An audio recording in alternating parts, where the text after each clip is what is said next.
शेवटच्या काळात अजितदादांनी तटकरे आणि पटेलांबाबत नकारात्मक मत व्यक्त केलं होतं.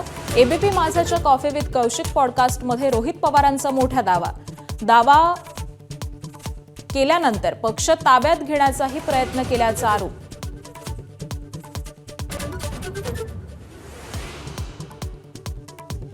अंदमान निकोबारमध्ये मान्सून नियोजित वेळेत दाखल. राज्यातही 7 जूनपर्यंत मान्सून दाखल होण्याची शक्यता, तर एल निनो ही जूनमध्येच सक्रिय होण्याचा अंदाज.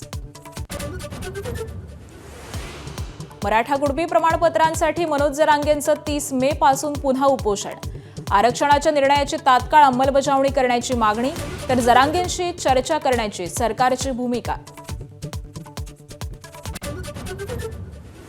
नीट पेपर फुटीचं राज्यभरात कनेक्शन. सीबीआयकडून छापेमारी. पुण्यातील बायोलॉजीच्या प्राध्यापिका मनीषा मांढरेही अटकेत. आतापर्यंत 9 जणांना बेड्या. नीट परीक्षा रद्द झाल्याच्या नैराश्यातून 2 विद्यार्थी आणि एका विद्यार्थिनीची आत्महत्या.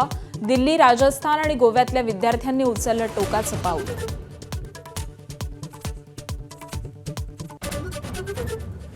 पिंपरी चिंचवडमध्ये लॉरेन्स बिश्नोई गँगच्या शुभम लोडकरच्या शूटरचा फर्निचर मॉलवरती गोळीबार. दुचाकीवरून आलेल्या दोघांनी झाडल्या 6 गोळ्या.